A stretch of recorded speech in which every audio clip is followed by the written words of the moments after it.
before I talk about how to do it, I want to tell you why it's so valuable and important. And the reason I want to tell you why it's so valuable and important is because when I was told to do this, I didn't do it. Okay. The person that told me was like, Michele, you should do some reparenting. It'd be really good for you. And I was like, I didn't see the value because I didn't understand it. That's why I give you guys context. That's why I try to give you guys reasons, because if we don't see the value, it'll be like, who knows, maybe I'll do it. But when we can understand the value, then we're going to be driven to want to apply. So I put together 6 things that I saw as valuable with reparenting. The first one is the fact that when you grow up in an emotionally chaotic household, like I showed you with the illustration with the snake, we suppress. You can't bring your feelings to your parents, so you suppress. The interesting thing about our brain is that it has a very strong survival mechanism. It's driven to keep you alive, not necessarily happy, but alive. So it's watching. And every time it's noticing that you're having these feelings and it's causing you pain because you can't bring them to your parents, nobody's helping you to regulate your emotions. Nobody's helping you to soothe your emotions. So your brain starts numbing them out. And we start stifling our emotions. So some of the emotions that we stifle, and you can keep track and see which ones. You might want to write down the ones that resonate with you. Okay, but I'm going to list 10 of them. One emotion is we feel very inadequate, as if we're never enough, right? So you can't go to your parent and say, I'm feeling like you don't love me, or I'm feeling like you don't, I'm not good enough, because they would shame you. So what do you do with that feeling of inadequacy? You stifle it. We feel rejected, right? You feel as if your feelings aren't wanted. You're not wanted. You're a burden. And we learned last month that rejection can feel like physical pain. Our brain sees it as the same as physical pain. So what does a child do? If you don't have anybody to help you with it, you stifle it. Fear. You live in a constant sense of danger. There's resentment because you're being treated poorly and nobody's stepping in and helping you. There's feelings of worthlessness, as if you have no real value and that you actually deserve contempt. That's something that children start to feel. Guilt, because if you had a toxic parent, they never take responsibility for what they do. So everything is your fault. So you carry a tremendous amount of guilt. Shame. Shame isn't I did something bad, it's I am bad. So just our own being feels uncomfortable to just be in our own body. Powerlessness, as if you have no ability to influence control of your life, because as a child you couldn't.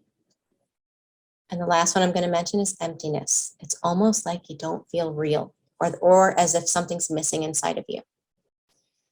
So we have these intense emotions in childhood. We suppress them. But suppressing doesn't help, because let me ask you, yes or no in the chat box. What was suppressed in childhood, does it have an influence in your life now? Yes or no?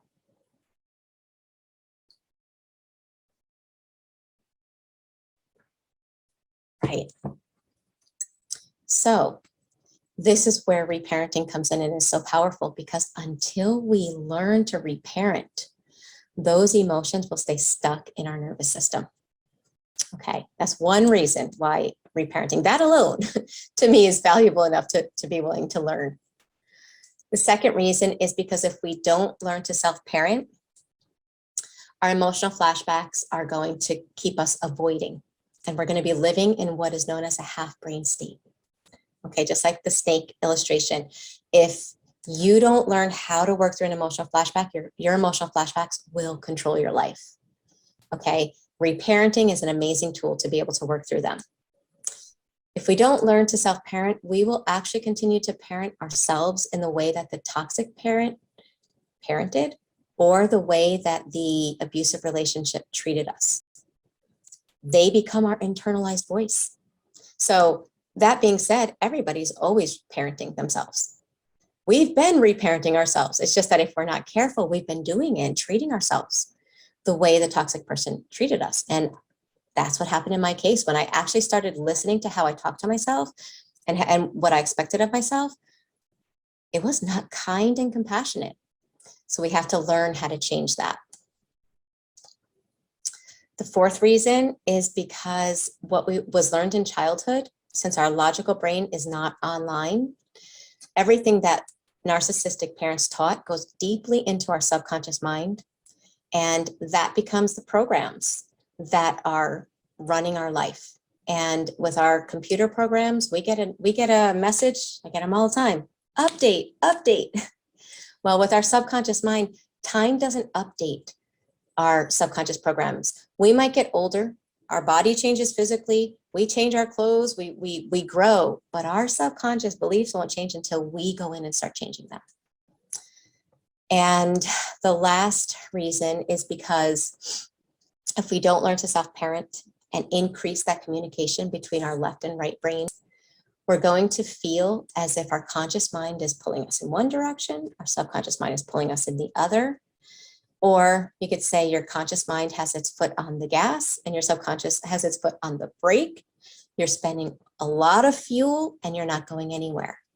That's what happens when we don't learn to self-parent. We stay stuck.